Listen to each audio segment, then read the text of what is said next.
রাধে রাধে বন্ধুরা, আজকের ভিডিওতে আপনাদেরকে আমি দেখাবো যে আপনারা যে ওয়াইফাই এর মাধ্যমে আপনারা ডিভাইসটাকে কানেক্ট করে রেখেছিলেন, তো কোন কোন ডিভাইসের সঙ্গে সেটা কানেক্ট ছিল বা সেই ডিভাইসগুলোর নাম কি আছে, তো সেটা কিভাবে জানবেন সেটাই আজকের ভিডিওতে দেখাবো। তার আগে বলে দিই, চ্যানেলের জন্য নতুন হয়ে থাকেন তাহলে চ্যানেলটিকে সাবস্ক্রাইব করে বেল আইকনের ঘন্টাটাকে অল করে দেবেন। তাতে কি হবে, নতুন ভিডিও নোটিফিকেশন সবার আগেই পেয়ে যাবেন। ফেসবুক পেজটিকে যদি না ফলো করে রাখেন, ফেসবুক পেজটিকে অবশ্যই ফলো করে দেবেন। আর বন্ধুরা একটা লাইক অবশ্যই করে দেবেন। তো বন্ধুরা চলুন তাহলে আজকের ভিডিওটা তাহলে স্টার্ট করে নেওয়া যায়। তাহলে আজকের ভিডিওতে আপনারা দেখেন, আপনারা যে ওয়াইফাই এর সঙ্গে আপনাদের যে ডিভাইসটা বা আপনার ফোনটা যে কানেক্ট করে রেখেছিলেন, তো অপরজনের যে ডিভাইসের বা ওয়াইফাই এর রাউটারের কি নাম ছিল বা ফোনের কি নাম ছিল সেটা কিভাবে দেখবেন, তো দেখেন।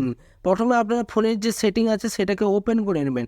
ফোনের সেটিংটাকে ওপেন করে নেওয়ার পরই কী করবেন, ওয়াইফাই এখানে সেটিংয়ে চলে আসবেন। ওয়াইফাই টাচ করে দেওয়ার পরই দেখতে পাবেন অ্যাডিশনাল সেটিংস, এখানে টাচ করে দেবেন। টাচ করে দেওয়ার পরে দেখতে পাবেন ম্যানেজ সেভ নেটওয়ার্ক, এখানে টাচ করে দেবেন। টাচ করে দেওয়ার পরেই এখানে সব আপনারা যত এতদিন পর্যন্ত সব ওয়াইফাই বা যে কোনো নেটওয়ার্ক বা কারো বন্ধু রিলেটিভের ওয়াইফাই ঘাঁটছিলেন বা যে কোনো ওয়াইফাই যুক্ত ছিলেন, তো সেটা অটোমেটিকভাবে এখানে সেভ হয়ে থাকতো। তো সেই নামের লিস্টগুলো এখানে শো করবে। তো আমার বাড়িতে যেহেতু ওয়াইফাই লাগানো হচ্ছে, তো ওয়াইফাইয়ের আমার কতগুলো নেটওয়ার্ক সব এখানে সেভ হয়ে আছে। তো এবার আমি যদি এখানে ডান দিকে ডিলিট অপশনে যদি টাচ করে দিই বা আপনাদের যেগুলো সেভ আছে, তো আপনারা যদি ডিলিট করে দেন, তো তখন একটা ক্ষতি হয়ে যাবে কি জানেন, তখন আপনারা যার ওয়াইফাইটা এতদিন ইউজ করতেন, ডিলিট হয়ে যাওয়ার পর তার পাসওয়ার্ডটাও রিমুভ হয়ে যাবে অটোমেটিক ভাবে। তো আপনাকে আবার কানেক্ট করতে হবে। তো দয়া করে যেরকম আছে থাকবে, কোনো এখানে ডিলিট করার দরকার নেই। শুধু আপনাদেরকে কোন কোন ডিভাইসগুলো সেভ আছে সেই প্রসেসটা দেখিয়ে দিলাম। কিন্তু এখানে যদি ডান দিকে এখানে ডিলিট অপশন টাচ করে দেন, সব রিমুভ হয়ে যাবে। কিন্তু